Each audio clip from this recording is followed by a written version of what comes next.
Hey everybody, this is Lynn from Kansas Troubles Quilters. Today we're going to talk about block 2 from a vintage Christmas sampler, which is the Greetings Star. So the Greetings fabric in the line I think is so fun. Probably half of these fabrics, along with the bells, one of the other little swirly prints, and this fabulous Greetings print, were all found in a disgustingly dirty box of old wrapping paper in my grandmother's trunk. Uh, she literally folded and saved used wrapping paper, and for some reason, she's been dead 46, 7 years. My dad also saved that box of wrapping paper, so it was wonderful to find that when clearing out my parents' estate. And I've just had so much fun digging through there, and there even could be enough inspiration for a second vintage fabric line. So watch for that in the future. Anyway, today we're talking about greetings. And the greetings cornered block on point, it looks like it's on point, but it is not. And we've had some controversy around that. You cut your fabric straight across the fat quarter, 6.5-inch squares. They are not all going to be exactly alike. You'll see where this one has the greetings in the center. This one is going to have the joy more to the center. They are not all going to be exactly alike. If you choose to fussy cut your greetings so that this is on through the center of every block, you need to be really careful with your fat quarter because you'll probably chop it up enough you won't have enough to use later for some spacer blocks in your quilt. Not a problem, substitute with something else. If that's what you want to do, go for it. I actually chose to dig in my stash to find some earlier Christmas fabrics that I had to mix in, since I've already made this quilt once, and Robert and I plan to put them on our beds. We have a split king, so we have two twin-ish size coordinating quilts on our beds for the seasons. And I want to use the Christmas quilts, but I have a hard time doing something exactly the same twice. So I'm going to mix it up a little bit. If you have a big collection of Kansas Troubles fabric, dig in your stash and find other reds and greens and golds and throw them in to have a scrappier looking quilt. So back to what we were needing to talk about today. Once you cut your 6.5-inch squares, then we're going to cut the corners, which are the B 3.5-inch square blocks. And we're going to just draw a line diagonally across the back of this. We sent you our handy dandy little Kansas Troubles ruler.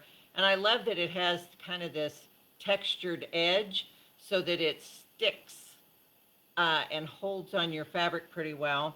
And I love Moda's blue Soline marking pencil. So I draw my line diagonally. I am going to stitch either on that line or just next to it. So I'm touching the line, but I'm on the side that is closer to the corner. So we're going to line this up with our background greetings fabric 6.5-inch square. We're going to stitch diagonally. We're going to finger press this to the corner to make sure that our 90 degree corners match up. Then we're going to trim that at 1/4 of an inch. And these seams I did press toward the corners, but you can also very easily press them open if you want to. Now, the reason that I press it towards the corner on these is I felt like it gave me a little bit better 1/4 inch here. So when I sewed these blocks together, I would have a good 1/4 inch seam. And sometimes just repressing your seam one direction or the other is all the difference between having really perfect star points or flying geese units and maybe just the head is dulled a little bit and chopped off. So play with that, because even your pressing can affect the outcome of your block quite a bit. So after you've added all 4 corners on your block, you're going to keep 3 of them as just the square and a square blocks. The fourth one, we're going to make as a star, which just means adding these star point units. They're kind of giant flying geese. Again, we're going to draw our line diagonally, stitch on the line, finger press toward the corner to test, and then trim that and press the seam open. Now, anytime you're doing connecting corners, I like to start at what I call the critical point. On these, the most critical point is right in the center of this rectangle where you're adding your square, because that's where these two will overlap and give you your seam allowance. That's what determines whether you have a point when you're finished or not. So to me, that's the critical point. When you stitch from the center of this rectangle to the corner, it's going to there's going to be much less bunching than if you start at the corner and stitch this direction. Also, if it scooches at all, you want any indiscretions to be on this corner, not here in the center where you're overlapping and it is a critical intersection. So start with your stitching here and go to the corner.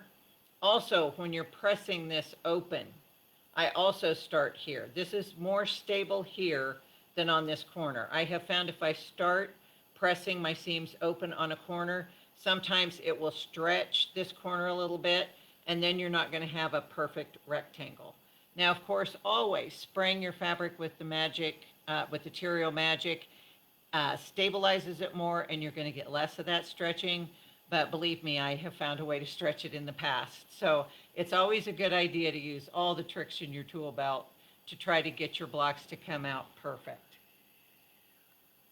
We'll add star point units on both sides of our greetings block, and then add corners to the other two, and so I'm on the top and the bottom, and we'll have a perfect 12.5-inch greetings star.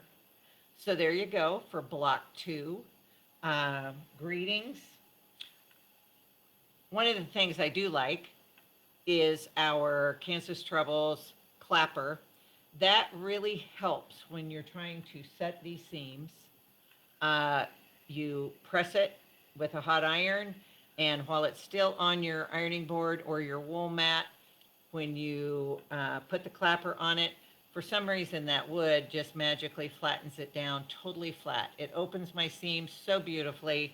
I love these. We're running really short of them on them right now, but I will get them posted on our website as soon as we have some more made. So now I will see you next week for block 3.